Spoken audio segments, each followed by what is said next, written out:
Down, down, down.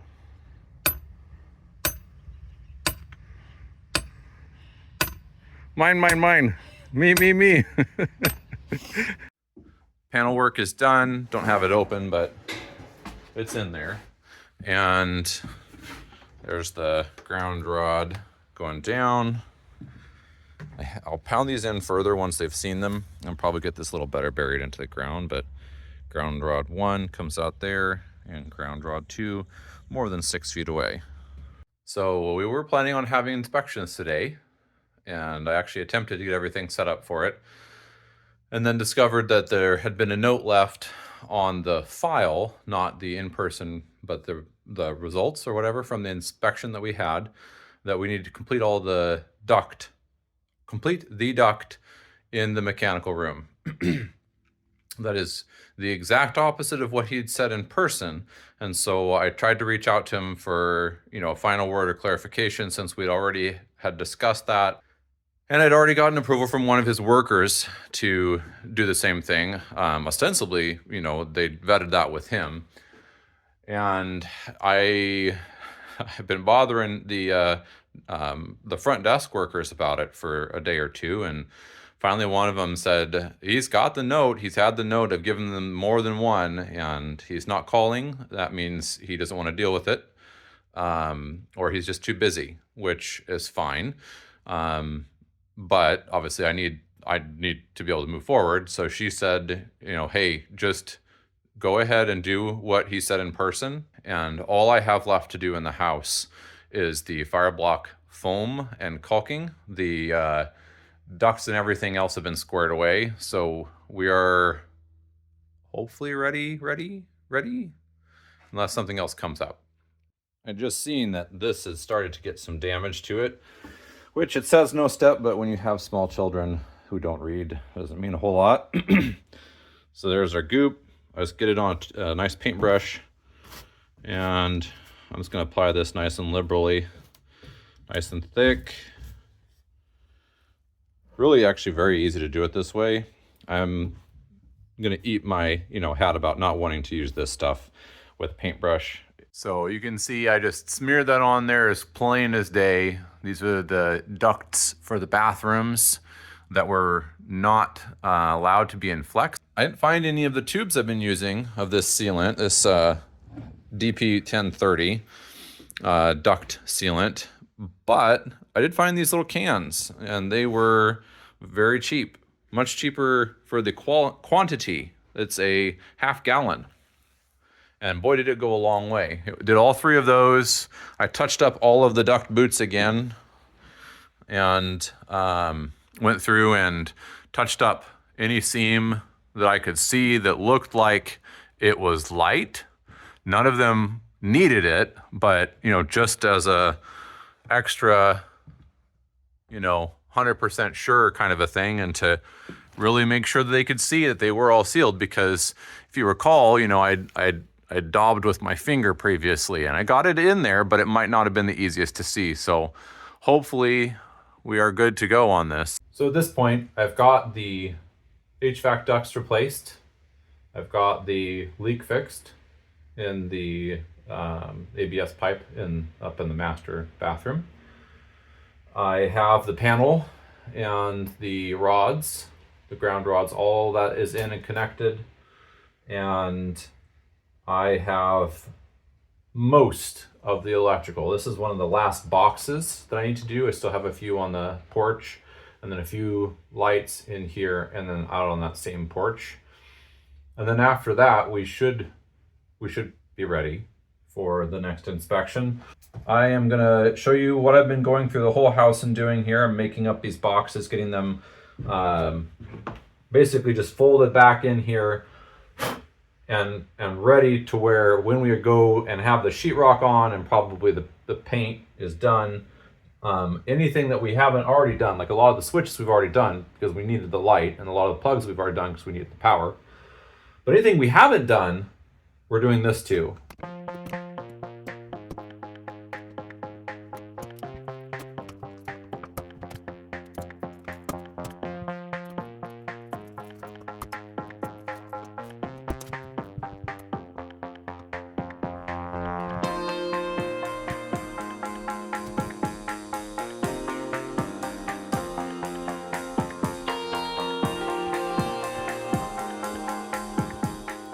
take a listen with me for just a moment.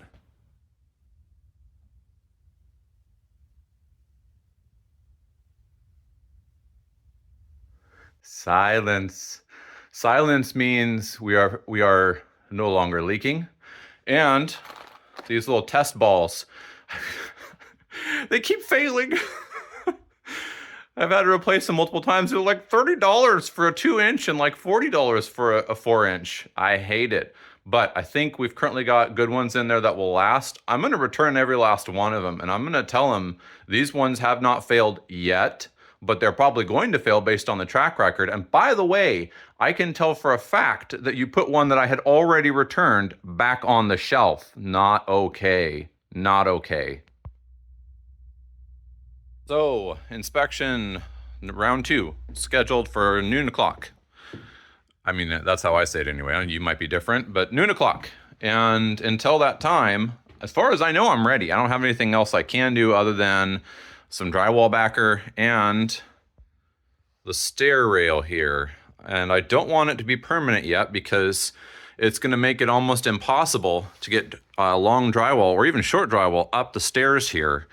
So I'm going to build it, and then I'm going to bolt it in with maybe 2 bolted screws for now, or 3 or 4, something like that. Something that I can take out fairly easy, and then, you know, we can work from there. And I'm going to use this 4x6 down here.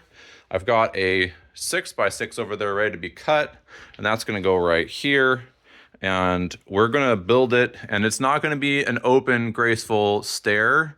We just decided we wanted it to be drywalled and really, really solid. Our children are suicidal. Not really suicidal, they're just 4 and 6. So this is a temporary that will be permanent. That way I can take it out and get drywall up these stairs. But let me show you how I'm putting this in without having to do a whole bunch of math. And how I just feel it's the easiest way. So guardrail height, supposed to be above your handrail height. Handrail height 34 to 38. And that's if your handrail is the top, which this won't be. It's going to be 6 inches wide, and that's not considered a handrail because it's too thick for you to grab in the event that you're falling. So we're going above, and then we'll also run a handrail down like that. So we want to have enough clearance. So I'm setting this to be more like 40, 42 inches. And what I did is I took the stair angle, best I can remember, 35. It's probably 36.7. I don't know why that number sits in my brain, but it sure looks good when I put it up. So I got this post cut to my desired height, and I'm putting it in and checking it. I've got the start of the wall, quote unquote, down there, and I just got to get this plumbed, and then I can do 2 things. So the first thing is I just stick this board on the stair treads to create a straight line, and I can then measure from this point up to the tip of here when it's plumbed up, and then make that same measurement and mark at that height right there at the top of where this little pony wall, this little guard wall is going to be, which I have. And there's our pencil mark. And that's just a super simple way to get that exactly the right height for your angle. And, provided your angle isn't too far off on your cut, which I think it's probably within a single degree, so it's good for that distance. So same board, I'm just gonna get my foot on this if I can. I'm gonna have to get the tripod out, and I'm gonna take this board, I'm gonna put it up to where I can just see it at that line. We're gonna set it on here, and we're gonna check the gap. That is really close. Yeah, if anything, it gotta come down just a hair. And I think it will do once we have that top end cut, and it's going to be pretty close to perfect. Definitely not sure if I can get this one-handed, but we got that line up there, right? And that's the top height. And that's going to sit on this board, and it's going to be more than 1.5 inches. So if we're going to measure the bottom to get the length of this, I've got to drop that down a little bit more than the equivalent distance. And then I know this post, I can't get it with one hand, but I just did it, and it was 62 1/8. This post wants to sit a little bit out of plumb. So you can get that measure, again, fairly easily, and it should be pretty darn accurate. Let's find out. I'm not a huge fan of that knot getting in the way of this cut, but is what we're looking at here. That looks really good, and that is plumb. I just checked, and we're just a hairiest hair below that line up there right now. So we're good to go. Whatever this is, make sure it's plumb, make sure it's flush to the top, and I'll mark it, and we'll check it against that 62 1/8. A little bit less than 62. So yeah, this is a little bit overkill, but this isn't going anywhere. I want it to be as solid as can be. So we're gonna drive this with a 1/2 inch, 3/8 inch lag replacement and 2 3¼ or 3½ inch struck screws. Just for now. We'll see what we do with it later. Might stiffen it up more.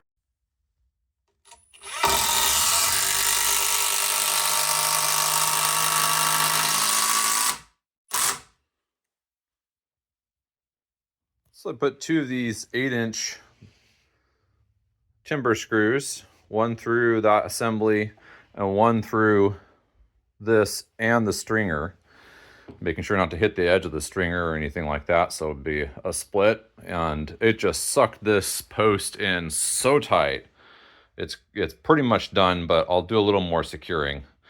And then it's going to get braced by this post, which is coming in somewhere right down in here. Up here, we are attached in using this chuck, this leftover piece. And I used 2 more of those 8 inches and drove them into this stud lengthwise. Careful not to split it. And then I used 1 timber screw that runs through the top and down into this stud. And I've got, a couple of struck screws on both sides just to kind of temp it until I put those big screws in. And what I'm going to be able to do is I can remove these 3 screws and then those couple of big screws down there, and I should be able to get this whole wall to come off. Got this box level just temp attached to here so that I can pull and mark where my studs are going to be on this non-vertical, non-horizontal bar. This, it's on a 35-degree angle. And so that makes the cut a little bit interesting. And now I can measure down and know exactly where I need to be as far as the height goes on each of those studs when I cut that angle. Well, inspection passed, and very happy to say I have a 2-point list of 2 10-minute tasks that I get to complete. And after that, there isn't even an action item list I have to do. I did miss 2 spots of some blocking for support, and I had done everything on the other side of the house, so I just spaced it. That's all it was. Very simple fix. And I missed a strap, which apparently is fairly common, and I have the strap, so that will be super quick to put up. Just like a 16 gauge or something, that all he said was needed. So nothing too heavy duty, and it's just to tie a top plate that terminates into a balloon frame wall, to tie that to the balloon frame wall. So very simple stuff. We'll get those knocked out, and then we are approved for insulation. All right, so we have a load condition somewhere up in here. I got to figure it, and then obviously there's no blocking in there, and there should be. And that's, to transfer that down from above onto that point. And then I think we have a load condition somewhere in here as well. So those need transferred down, not just through the joists, but to actually have them blocked out. And as I said, it's this whole wall. So there should be one, I believe this is exactly mirrored to above. So there should be some more blocking there. And I think blocking here. So we'll get that installed, and that is the major structural thing that he said he'd found. And then this right here is the only other thing that he found that I have to fix. So you've got your double top plate, and it's transitioning into a balloon frame wall.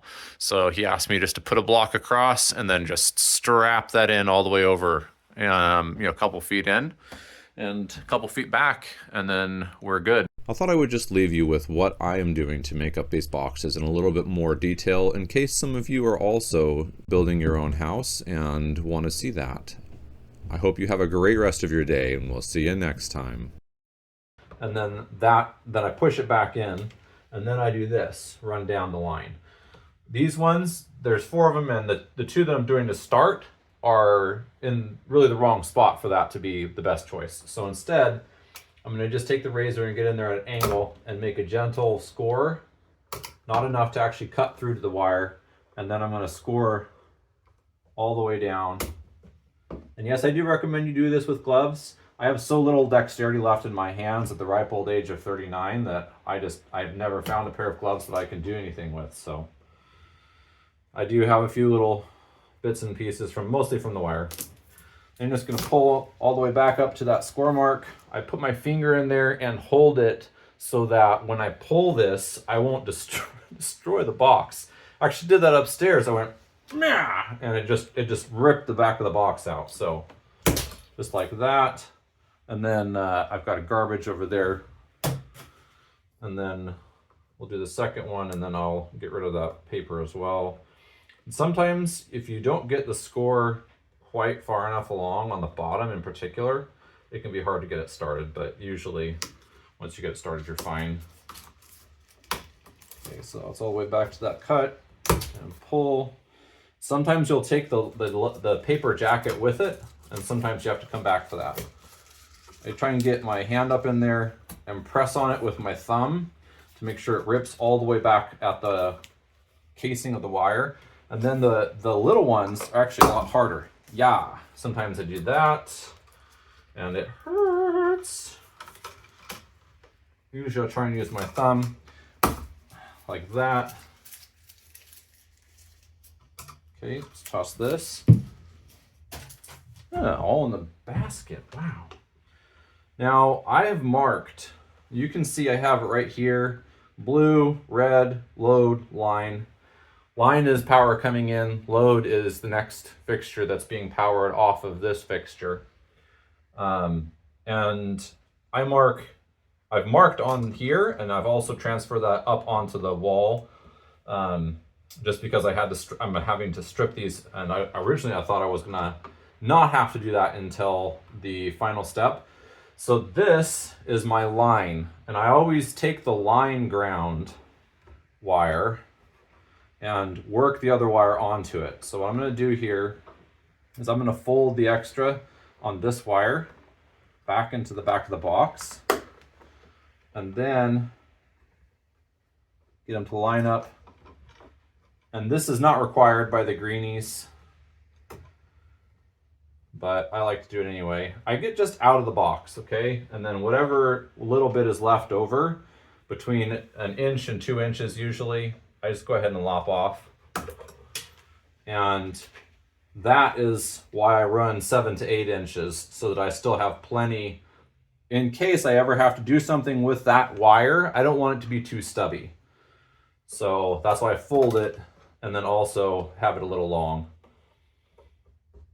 Get this to in here. I like the greenie to be kind of at the level of the box and to have a leg that comes pretty far out. And that lets me fold this independent of the outlet or the switch and get it way back out of the way. If it's real close in to the outlet or the switch, it can get in the way. It's a real pain. So wire gauge, strippers, whatever you're, get the little curl on that little guy there. And then he is ready to put back. So I'm gonna go ahead and do that. I just fold him, push him towards the back, and then fold this part down. I'll go ahead and strip these while I have it because I know roughly how much I need for my outlets. So those are all stripped. And then this is something that is just for me, again, because I don't have these markings, and once the drywall is on, I won't have any other markings to know which is line and which is load, which is coming and going. I'm gonna go ahead and notate that right now. I have this little hollowed out piece of sheath, and I'm just gonna slide that on, push it to the back, and then I can take that, bend it down, fold this in half, and then up and out of the way. We're going to do the same thing with the load side.